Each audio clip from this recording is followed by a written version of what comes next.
Hello, everybody. Welcome to my channel. Welcome to another episode with Mom G. And as usual, I'm going to be talking to my children, the young ones, the adolescents. And today, I want to focus on violence in schools. Well, violence constitutes a lot of many different things.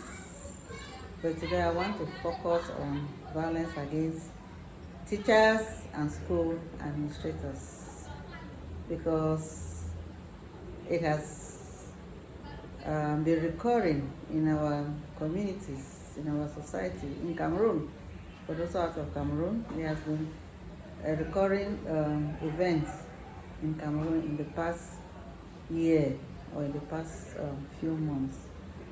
And in most cases, it's the boys who attack the teachers, attack principals, vice principals, discipline masters. They attack them with knives, with sticks, with, well, we have not yet had cases of guns, but in other countries, you see young people attacking teachers and every other person with guns and things like that. And it's really disturbing because as a mother, you do your best to bring up your child, and as the Bible says, bring up your child the way he should go, so that when he's old he should not depart on it. But I keep wondering, at what point do the children depart from all the same, advice that we try to give them? What actually goes wrong? Where did we as parents go wrong? That the children, have to deviate so far from the norm, from the good, upbringing that we parents try to instill in them, to the extent of, attacking and killing, other people, their classmates, their teachers, their principals, killing another human being. This is barbaric. This is carnivorous, to say the least. And so today I want to, speak to you children, you teenagers, you young ones. Please have a rethink. Please think about the consequences of what you are about to do and shy away from it. There are many causes to this, yes. Some of you might be frustrated, maybe from home, maybe lack of parental care, even as I'm talking about, parents doing their best to bring up their children. They will all know that there are some parents who have, abandoned their children, who have given up, taking care of their children, some children are growing with, old grandparents who don't really have the energy or the resources anymore to take care of these grandchildren. And the grandchildren, go wayward. They go their own way and doing everything to survive, and most often doing the negative things. They meet with bad company, gangs in the quartiers, on the streets, that lure them into drinking, alcoholism, doing drugs, and stealing, and all the negative you can think of. Yes, we know that some of you young children, young boys, you go through a lot of difficult times. But then ask yourself, is that a solution? You want to vent out your anger, maybe against society in general. But we can say it is transferred aggression because maybe your parents, your mother is not there, your father is not there for you to even pour all your anger on. But the people who are readily available, who are close to you physically, so to say, are those on whom you vent out your anger, your negative emotion, or your frustration, just because of a tiny little problem, like coming late to school, like having a sharp object in your bag, like wearing the wrong pullover, rather, as was a recent case. And in an attempt to correct you, you jump, on the authorities, on the teacher, with a knife or with a cutlass, and you inflict pain and sometimes kill them in the process, just because you are angry. If somebody gets angry at you and uses a knife to pierce you, how will you take it? How will you feel? Does that make sense? We know that young people go through a lot of trauma. I've talked about being abandoned by their parents, lack of home bringing, adequate home care. Others might be experiencing the effects of, the war in the regions, in the northwest and southwest regions. They are abandoned to themselves.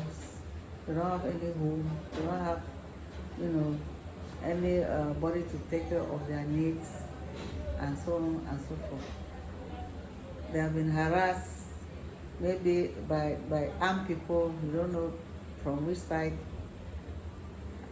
And they become so frustrated with life. Some of them look for jobs to sustain themselves. They cannot find. Even while they're at school, they're looking for what to do to maintain themselves. They are looking for somebody to love them. They feel unloved, unappreciated. Those are all very good reasons for you to be frustrated. But again, I say, there are not enough reasons for you to kill somebody. Look at the consequence, or the consequences. If you kill somebody, what happens to you? The first thing is that you'll be arrested and put into jail. If you are lucky, sometimes you might experience more justice. The other young people in the quartier might, or people in your neighborhood will come out and beat you up, and sometimes you might die on the spot. And if you are taken to jail, after being judged, you might be locked up, given a prison sentence, some years. What becomes of you? What becomes of your education? What becomes of your future? I know at that particular moment when, everything is weird in your head, you might be thinking, oh, you don't have a future.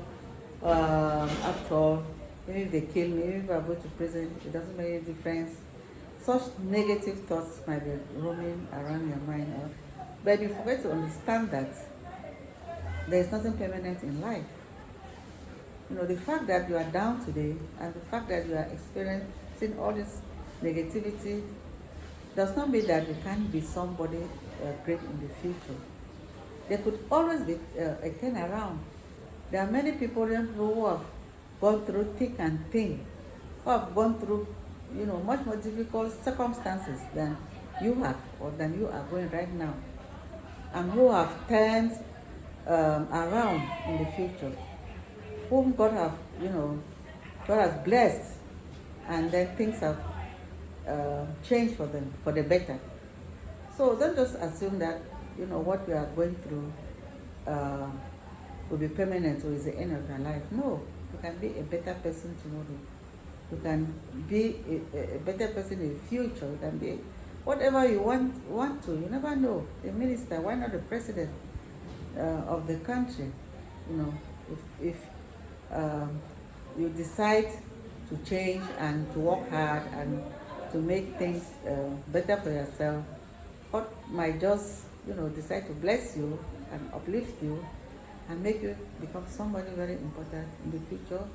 And you'll be useful not only to yourself, but to your family, your community, and to other people, other young people who have gone through the same struggle. So I'm encouraging all the young people who are experiencing such frustrations, because I know that, you know, taking up a knife or a cutlass to hurt or kill somebody, you know, it's not out of nothing. I know it's out of some inbuilt deep anger and frustration that is in there. But I want to repeat that it is only for a while. If you open up, you know, go to people, there are many people who are willing to help young people like you. There are counselors, there are, you know, religious people, there are elderly people in the community. Even you are very teachers and principals and discipline masters, they are there to help. If you all open up and go to them and say that I'm having such and such a problem and I think I need help, they are going to help you to walk through these difficult circumstances, and tomorrow you will emerge a better person.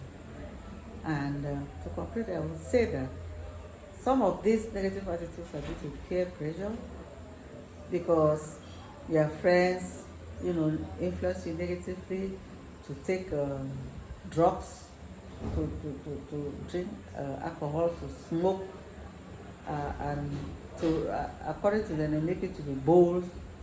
But unfortunately, you're being bold is to do, you know, negative things, and it's having a negative effect. So you should steer clear of, you know, these activities that will push you further into anger, into depression, into a need to revenge, and instead look for help, look for solution to whoever is around you that you feel can help you grow out of this situation. And life will be better for you and safer, you know, for the teachers, for the principals, for the discipline matters, who are your targets and sometimes your classmates. So as I always say, you know, as they say in speaking, check sense, check sense. So when you do escape makes sense. It don't make sense. Because at the end of the day, what do you gain? You don't gain anything. In fact, you are the one losing, and your family, your poor grandmother with whom you are staying, who has been doing her best to sustain you, or even, you know, some of your parents, your siblings, the junior ones that you have, they are the losers as well. Even though the principal or the administrator and their families, they'll be losing, but you too, you will lose, and you lose double. So my dear son, check sense and know that whatever negative thing you are doing, you are hurting yourself first before hurting the other people as you think. Well, this has been Mommy G, and I hope if it is just one person, one child that will have a turnaround because of this little talk, then my day would have been made.